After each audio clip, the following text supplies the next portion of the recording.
Hi everybody. In today's writing lesson we are writing questions. So for our Bees Knees task in a few lessons time we will be writing a set of instructions, and in those instructions we might need to use some questions. So first of all we're going to reactivate our knowledge.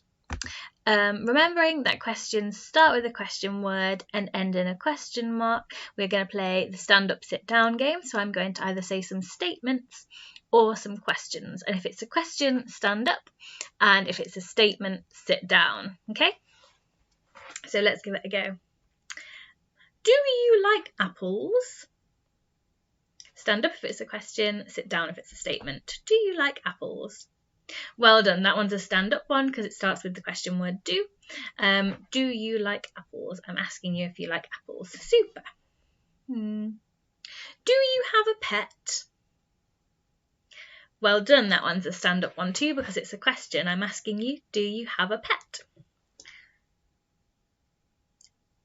I am going to school. Stand up if it's a question, sit down if it's not. Well done, that one is a statement, that's not a question. I'm just telling you what I'm going to do. So I am going to school, I'm going to stay sitting down for that one. Next one. I like swimming. Stand up if it's a question, sit down if it's a statement. Well done, I like swimming is just a statement, so we're going to stay sat down for that one. I'm not asking you anything, I'm just telling you something about me. And finally, would you like some pizza? Stand up if it's a question, sit down if it's a statement. Well done. Would you like some pizza is a stand-up one because it's a question. It starts with the question word would, and I'm asking you, would you like some pizza? So it would have a question mark at the end if we were writing it down. Okay, next I want you to pause the video and ask the person near you a question. Here are some question words if you would like some help to know how to start your question. Ask the person near you any question. Brilliant work. So you might have said, do you like cats? What are we having for tea tonight? Is there any chocolate in the cupboard? Would you like to go for a walk later on? So those are all questions, and you could have asked the person near you any questions starting with any of those question words. Okay, in instructions our questions are a little bit different because our questions always have to be related to the title of our instructions. So they always have to be about how to do something. We want to grab the reader's attention and make them want to read on. So we're going to look for the questions in our How to Look After a Cat waggle, and we're going to talk about why they're there and why they're effective. So first of all, pause the video and see if you can spot the questions in our How to Look After Your Cat waggle. Well done, I've spotted them too. So I'm going to get my highlighter out, but don't worry if you haven't got one. I can see one there. It starts with the question word do, and it has a question mark at the end, and I can also see one here. It starts with the question word would, and it ends in a question mark. So let's read them. Our instructions are about how to look after your cat. And the questions are, do you have a cat? And would you like to know how to care for your cat? So these two questions are really important because the answer kind of has to be yes to both of them in order for it to be worth you reading the instructions.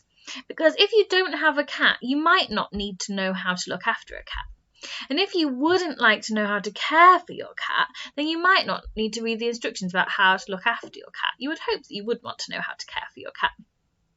But if you didn't, if neither of these two were kind of relevant to you, then you wouldn't actually have to read these instructions because you don't need to do the things because you haven't got a cat to look after.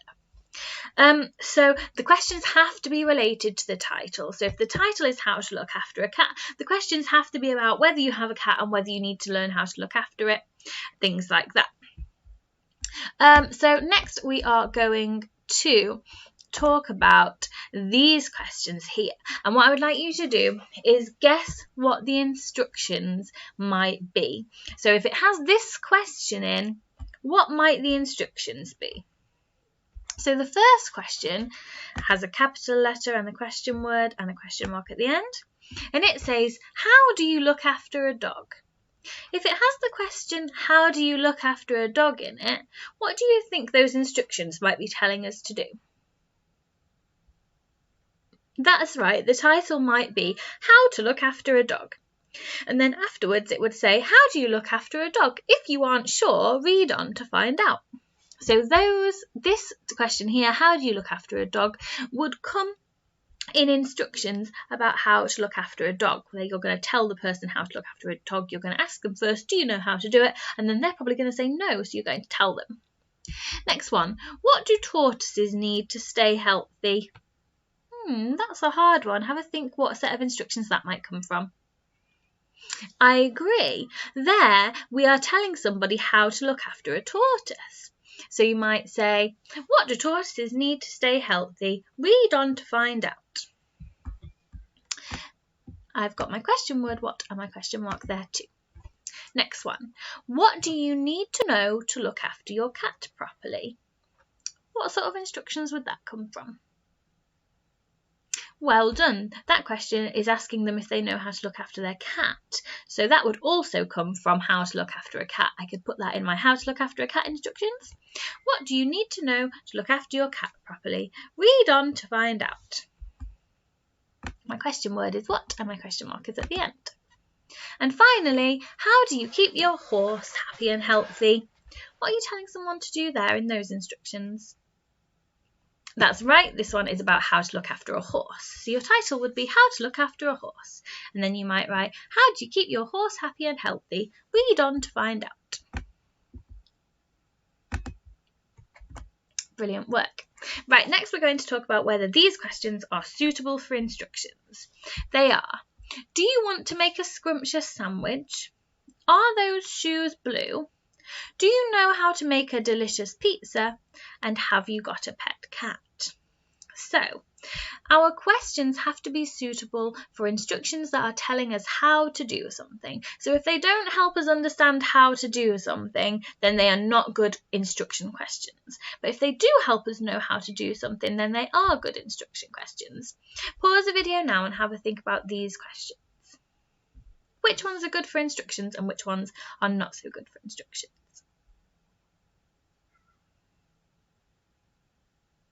Okay, brilliant. So, do you want to make a scrumptious sandwich? That one is good for instructions because it would help us explain how to make a scrumptious sandwich. So, do you want to make a scrumptious sandwich? If you do, read on to find out how. Brilliant. Next one. Are those shoes blue? Does having blue shoes help you do anything? I'm not sure that it does, because if we were putting on our shoes, we could put them on no matter which colour they were. If we were taking off our shoes or buying some new shoes, we could do that no matter what colour our shoes were. So this one is not such a good question for instructions. So I'm going to put a little cross through that one, because that doesn't help us know how to do anything. So we're not sure we're going to use that one in any of our instructions. Next one. Do you know how to make a delicious pizza? What do you think? Well, this one could be in instructions about how to make a delicious pizza, couldn't it? Do you know how to make a delicious pizza? If you don't know how to make a delicious pizza, then read on and I'll tell you how. So that one is a good one too. And finally, have you got a pet cat? Well, the answer to that is yes, and that would go in our how to look after a cat instruction, wouldn't it? If you've got a pet cat, you might need to know how to look after it. So read these instructions about how to look after a cat. So those three go with instructions, but this one doesn't, because whether your shoes are blue or not doesn't really make a difference to what you might do with your shoes. So you need to remember that instructions are always telling somebody how to do something. So your question always needs to be relevant to what you're telling someone to do. In front of you, I've got some pictures, and I would like you to write down one question for each picture, please. Think about what you might be doing, and then write a question down that goes with these pictures. So think about in picture number 1, what might you be telling somebody to do?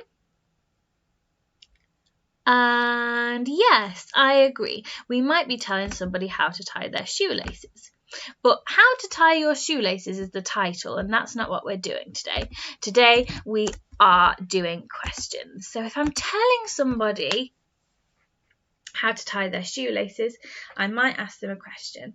And the question I might ask them about doing something might be, do you know how to tie your shoelaces? And after that, in my instructions, I could write, if you aren't sure, read on to find out how. I could also write, do you find tying shoelaces tricky? If you do, read on to find out how to do it easily. Okay, so I'm writing some questions that I could use in each of these sets of instructions. This one might be how to tie your shoelaces. This one might be about how to build a sandcastle. This one might be about how to make a sandwich. And this one might be about how to build a bird's nest. You will know about that because if you remember last term we did some bird nest building. So yeah, a question about each of these pictures, please. And if you would like an extra challenge, then you can try and use an adjective in your question. For example, instead of do you know how to make a sandwich, which would be a good question, you could make it even better by writing, do you know how to make a scrumptious sandwich? If you have lost a meerkat, you might, or if you found a lost meerkat, you might want to say, do you need to find out how to look after a lost or lonely meerkat? Because if you found a meerkat, then yes, you might need to know how to look after it. So all of our questions will need capital letters at the beginning with your question word, and they will need a question mark at the end. Just make sure you don't get confused between the title and the question. Today we are working on a question.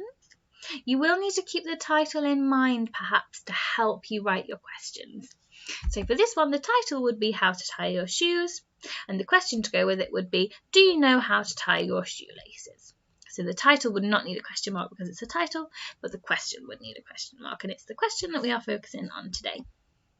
Well done for your hard work, you ones, and I can't wait to see your work.